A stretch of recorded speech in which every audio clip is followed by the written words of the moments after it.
Olá, seja bem-vindo ao Questão de Ordem, programa que tem por objetivo apresentar para você conhecer melhor o seu vereador, o seu escolhido nas urnas. Recebemos hoje o vereador Renato Pupo de Paulo, doutor Renato, vereador do PSD. Tudo bem, doutor?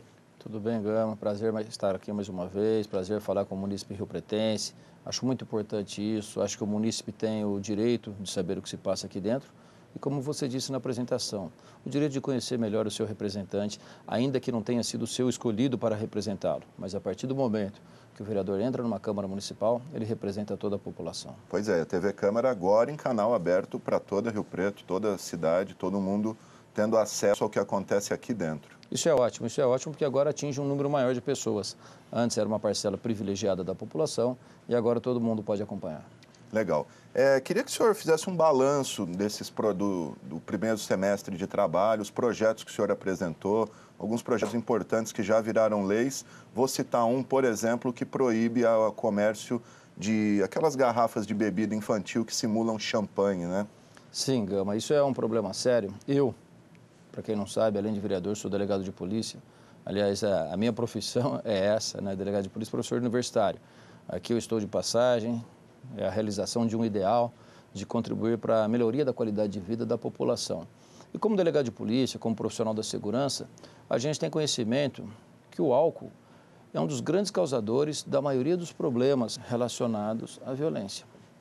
Problemas causados, às vezes, intencionalmente, outras vezes sem intenção, que é o chamado crime culposo.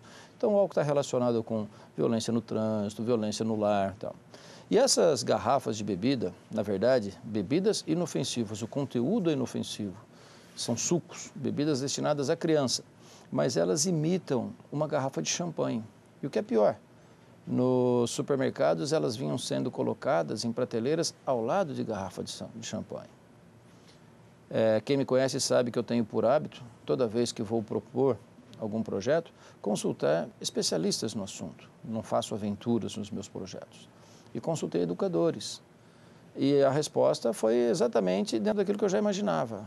Esse tipo de coisa estimula o consumo precoce da bebida alcoólica, porque fica no subconsciente da criança. Ela vê aquilo imitando uma garrafa de champanhe, ela bebe aquele suco, mas já com a sensação de estar tomando um champanhe, como faz um adulto. E na primeira oportunidade, a chance dela experimentar um champanhe verdadeiro é maior do que se ela não tiver esse estímulo na infância. Então, isso eu considero uma prática nociva, por isso eu apresentei esse projeto. Estávamos num período em que eu enfrentava, minha vida toda aqui foi de dificuldade pelo fato de ser oposição, mas eu consegui aprovar esse projeto, acho que os vereadores se sensibilizaram. Eu tenho dito, cada vez que eu apresento um projeto, que quem barrar o projeto não está atingindo a mim, está atingindo a população. Nesse caso, em especial, os atingidos seriam quem? Os infantes, as crianças, que seriam prejudicados e poderiam se tornar alcoólatras no futuro, né? E infratores, porque, como eu disse no início, o álcool não é a causa única, mas é uma causa muito forte para o aumento da criminalidade. Parece até que essa bebida ela é gaseificada e, inclusive, espoca igual champanhe, né? Exatamente. Ela imita em todos os sentidos uma garrafa de champanhe. Por isso que não dá para falar que é uma coincidência. É uma imitação, sim. E isso, como eu disse, acaba estimulando depois o consumo do champanhe. Vem na sequência. Ainda nessa linha de projetos para conscientizar, o senhor apresentou parece que foi aprovado nas últimas sessões, para exibição de vídeos educativos antidrogas, antes de eventos, né? Antes de qualquer tipo de evento, é isso? Sim, também. Muito bem lembrado por você. Nós estávamos falando do álcool, que é uma droga, só que é uma droga lícita, é uma droga legalizada. E nós temos as drogas ilícitas. E essas, juntamente com o álcool, também são as propulsoras da criminalidade. Elas estimulam o crime. É óbvio que muita gente sabe disso, mas as campanhas educativas, quando bem feitas, comprovadamente, contribuem para minimizar o problema. Não tenho, obviamente, a esperança de achar que isso vai solucionar o problema, mas minimiza, diminui os efeitos. Então, o meu projeto é para obrigar os organizadores de evento a exibirem um vídeo educativo. Mas não basta aquele educativo suave, dizendo que isso faz mal. É importante que seja um vídeo impactante, mostrando realmente os malefícios da droga. Em todos os eventos, um vídeo antes do início do evento, para que os participantes, muitas vezes pessoas adeptas do uso de droga possam se conscientizar dos problemas que causam a si mesmas e que, eventualmente, possam causar a outras pessoas. Porque aquele que se droga, primeiro, ele faz mal a si mesmo. Em segundo lugar, ele se torna um potencial criminoso, um potencial infrator. Então, um vídeo nesse sentido, também conseguimos aprovar recentemente, agora deve virar lei e tenho certeza que com isso toda a população de São José do Rio Preto será beneficiada. Inclusive sobre esse assunto, doutor, o senhor como delegado está em discussão no Supremo a possibilidade de se descriminalizar o posse de pequenas quantidades de droga. Qual a opinião do senhor sobre isso? O senhor acha que esse é o caminho ou está totalmente errada essa discussão? O Supremo tende a descriminalizar, já teve um posicionamento nesse sentido, porque ele entende justamente isso que eu falei, a pessoa que está portando, ela faz mal a si mesma e ela não pode ser punida por isso. Quando foi criminalizado, pela Lei 6368/76, depois em 2006 houve uma nova Lei 11.343, o entendimento era de que era um crime de perigo, porque aquela pessoa portando droga, ela representava um perigo para a sociedade, para a coletividade. Aliás, no nosso ordenamento jurídico, nós temos vários dispositivos chamados de crime de perigo. A antiga quadrilha ou bando, por exemplo, que agora é chamada de associação criminosa, a simples reunião para a prática de crimes é um ato preparatório, mas nesse caso o legislador entendeu que esse ato preparatório é tão grave e puniu como crime de perigo. E assim fez também com o porte de drogas. Mas a tendência é que seja descriminalizado. Eu acho que vai na contramão. Mas da forma como estava, já não vinha surtindo efeito, porque a Lei 11.343, quando substituiu a 6368, ela tirou aquela punição que era a que mais intimidava os usuários, né, que era a privação da liberdade. Então, quando você impõe uma norma proibitiva, impõe uma proibição e não dá uma punição, uma contrapartida rigorosa, ela acaba quase que perdendo o efeito. Por que eu tenho receio dessa descriminalização? Porque muitos traficantes vão se beneficiar. Muito traficante, às vezes, ele vai alegar o quê? Não, eu sou consumidor. E aí ele vai ficar, com uma pequena fica impune. porção Exatamente, ali, né? É o que a maioria faz. Então, muitos traficantes serão beneficiados. A droga está destruindo famílias, está destruindo lares, está destruindo a sociedade. As pessoas têm defendido a descriminalização baseado na maconha, que é menos ofensiva que outras. Mas se houver a descriminalização geral, não se está mais falando da maconha, e sim do porte, que o porte por si não pode ser crime. A pessoa vai ter liberdade para portar qualquer droga, o crack, o LSD, são drogas pesadas, e eu tenho medo do que possa acontecer com isso. Tá certo. Algum outro projeto que o senhor queira destacar de sua autoria? Tem um tramitando ainda aqui na casa que quer criar filas preferenciais para doadores de sangue, é isso? Exatamente, para que o munícipe possa entender. Em Rio Preto já existe uma lei que dá um atendimento preferencial para idosos, portadores de deficiências físicas, gestantes e pessoas com crianças no colo. Elas têm um atendimento preferencial. O meu projeto visa incluir nessa lei os doadores de sangue e de medula óssea.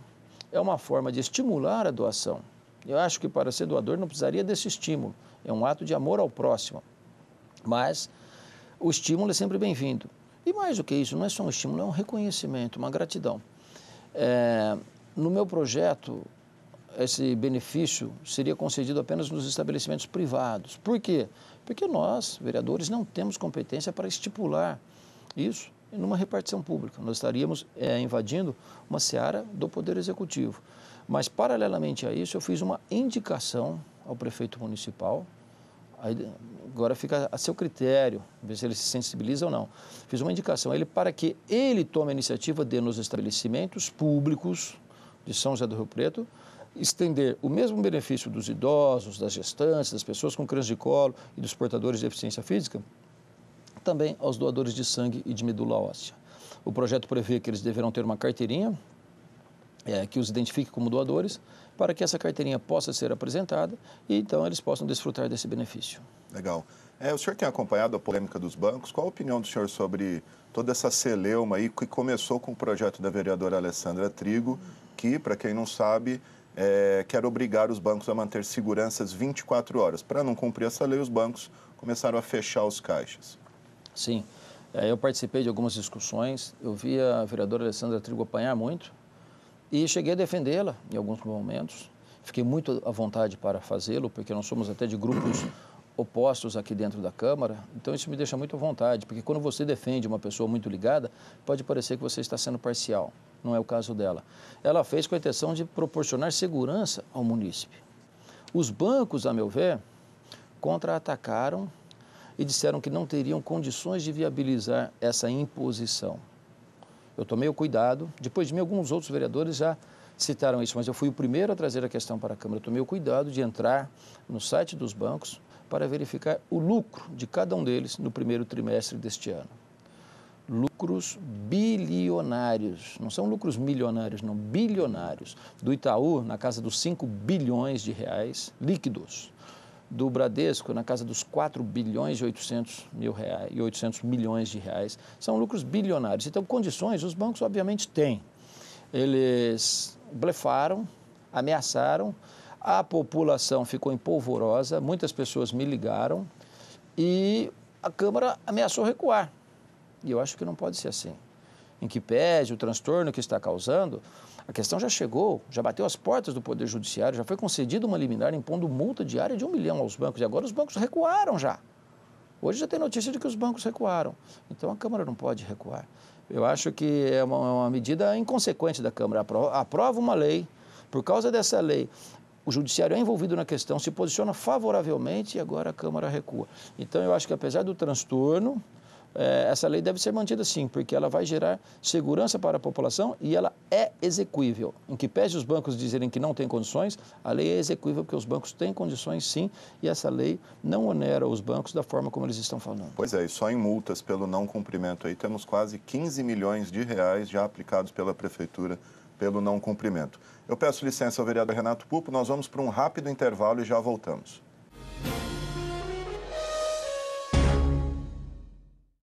Atenção, ajude a sua prefeitura a combater a dengue. Tampe sua caixa d'água, limpe as calhas, não deixe acumular água parada. Colabore com o agente de saúde do seu município. Se estiver com sintomas da dengue, procure uma unidade básica de saúde.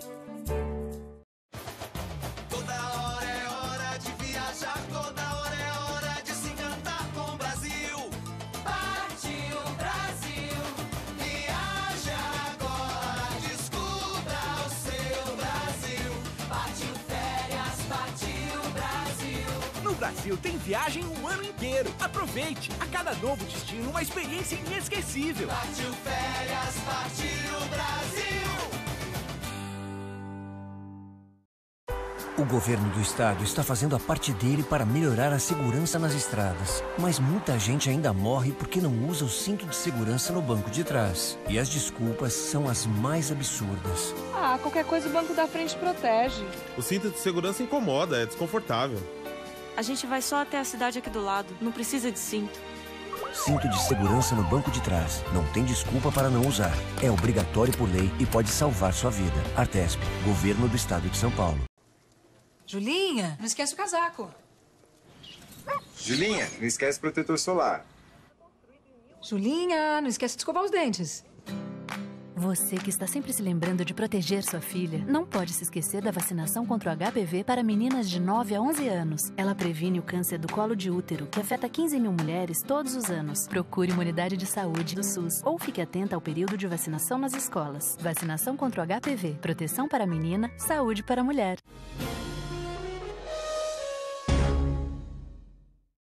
Ok, estamos de volta com o Questão de Ordem, que hoje recebe o vereador Renato Pupo, do PSD. Doutor Renato Pupo, quero que o senhor comente a recentemente aprovada uma resolução que antecipa o horário das sessões para as 14 horas. Houve aí uma chiadeira de parte da população que alega que não vai conseguir acompanhar as sessões. Queria a opinião do senhor sobre isso. Lamentável o que aconteceu. A população reclamou e reclamou com razão, por mais de um motivo. Primeiro, nós vereadores pregamos que tudo que acontece aqui dentro deve ser acompanhado pela população. Aquilo que nós chamamos de politização da população. Só que nós não favorecemos a população para que possa acompanhar. As sessões até pouco tempo se realizavam às 16h30. A população reclamava, porque boa parte só poderia acompanhar a partir das 18h. Existia um movimento para que as sessões, o início das sessões fosse retardado para as 18 horas, ou 17h30, aquela primeira meia hora de hino nacional, leitura de mensagens. Então, a população não faz questão de acompanhar. Mas na hora que entrasse nas discussões mais sérias, né, as pessoas gostariam de estar presentes. E o que a Câmara fez, faço questão de deixar registrado contra a minha vontade. Eu fui contra, os vereadores da oposição foram contra, não simplesmente por sermos da oposição, porque nós nunca nos posicionamos dessa forma, de contrariar só porque somos da oposição, mas somos contra porque achamos isso um absurdo. Fomos vencidos, somos minoria na casa, e as sessões agora se iniciam às 14 horas. As pessoas não podem acompanhar. Foi uma demagogia muito grande dizer que isso vai facilitar para a população. Mentira. Quem aprovou sabe que isso dificultou para a população. Era a voz corrente na cidade, nas redes sociais, alguns veículos de comunicação soltaram matéria nesse sentido. Então, todo mundo tinha conhecimento de que a maioria esmagadora da população era contra. E, mesmo assim, anteciparam. Eu cheguei a chamar isso de golpe na população e, insisto, na minha opinião, isso foi um golpe na população. Depois, o presidente da casa deu uma declaração no jornal dizendo que isso foi feito porque o autor da proposta, o vereador Gerson Furquim, tinha um compromisso de terça-noite. Isso é um absurdo. Quando se candidatou, sabia que as sessões eram de terça-feira e invadiam à noite. Eu também tinha compromisso de terça-noite. Eu fui beneficiado com isso. Mas eu votei contra. Eu lutei contra, porque eu não penso em mim, eu penso no coletivo, eu penso na população. Então, você mudar o horário de uma sessão, prejudicar toda a população para satisfazer o desejo de um que tem compromisso, isso é um absurdo, é lamentável, eu espero que isso seja revisto, porque o povo quer acompanhar, nós constantemente convidamos o povo, várias vezes, o próprio presidente, venham mais, mas ele faz justamente o contrário, ele afasta a população da casa. Então isso, na minha opinião, deve ser revisto. Tá certo. Um outro projeto que está tramitando na Câmara, que deu bastante o que falar, é que institui um ponto eletrônico para vereador para controlar, estipular uma jornada mínima de 40 horas mensais. Queria a opinião do senhor sobre esse projeto, que é do vereador Paulo Paulera. Exatamente. Esse projeto, no meu ponto de vista, ele é legal. Não sei se o telespectador vai se lembrar, não faz muito tempo, atendendo a um clamor da sociedade também, eu apresentei um projeto de emenda à lei orgânica do município proibindo o vereador de ocupar o cargo de secretário municipal. Por que eu propus isso? Porque eu acho que o vereador, quando ele ocupa o cargo de secretário municipal, ele abre brecha para um suplente que entra na casa sem a menor independência. Ele é refém do chefe do Poder Executivo. Então, pelo meu projeto de emenda, aquele vereador que quisesse assumir um cargo de secretário teria que renunciar para que o suplente entrasse com independência. A Hillary Clinton, nos Estados Unidos, fez isso, renunciou ao Senado para assumir um cargo no Executivo. Então, o projeto era nesse sentido. Mas houve uma revolta na casa, aventaram a ilegalidade e o projeto então foi para o CEPAM. E o CEPAM disse que era ilegal e eu respeitei. Por que o CEPAM falou que era ilegal? Por assimetria com a Constituição Federal. No entendimento do CEPAM, se a Constituição não proíbe o deputado e o senador de assumirem ministérios, secretarias estaduais, por assimetria, a lei orgânica do município e o regimento interno da Câmara não podem proibir um vereador de assumir uma secretaria. Dentro desse raciocínio, a Constituição Federal, ela não impõe horário para deputados e senadores no Congresso. Por assimetria, o município também não pode impor para o vereador. Até porque todos nós sabemos que o trabalho do vereador não se resume a ficar na casa. Cada vereador tem o seu estilo de trabalhar. Uns se dedicam mais à apresentação de projetos. No meu caso, eu tenho apresentado muitos projetos, apesar de ter a maioria rejeitada, como já disse, pelo fato de ser oposição, mas insisto na propositura de projetos. Projetos que eu lamento que tenham sido rejeitados, porque eram muito benéficos para a população. Outros vereadores se dedicam mais a andar pela cidade, fazer um corpo a corpo com o munícipe, e alguns optam por ficar na casa. E acho que todos os estilos têm que ser respeitados. Se um vereador é omisso, se um vereador é ausente, ele que seja rejeitado pela população na reeleição. Mas a Câmara tentar impor ao vereador uma metodologia de trabalho, isso, como eu já disse, é ilegal por assimetria com a Constituição Federal. E eu acho contraproducente. Eu acho que cada um é que deve desenvolver o seu estilo de trabalho. Senhor, o que o senhor acha que tem alguma coisa por trás desse projeto? Quer atingir alguém? ou é apenas uma iniciativa aí do vereador? Esse alguém que você está perguntando sou eu? Sim. Sim, aventou-se muito. Aliás, quando anteciparam as sessões para as 14 horas, aventou-se que seria dirigido a mim o projeto. Para quem não sabe, só para deixar claro, o vereador é delegado e na delegacia tem que cumprir uma jornada. Sem dúvida. Eu sou delegado há 23 anos, Gama. Nunca tive nenhum problema na delegacia, sempre fui cumpridor dos meus deveres.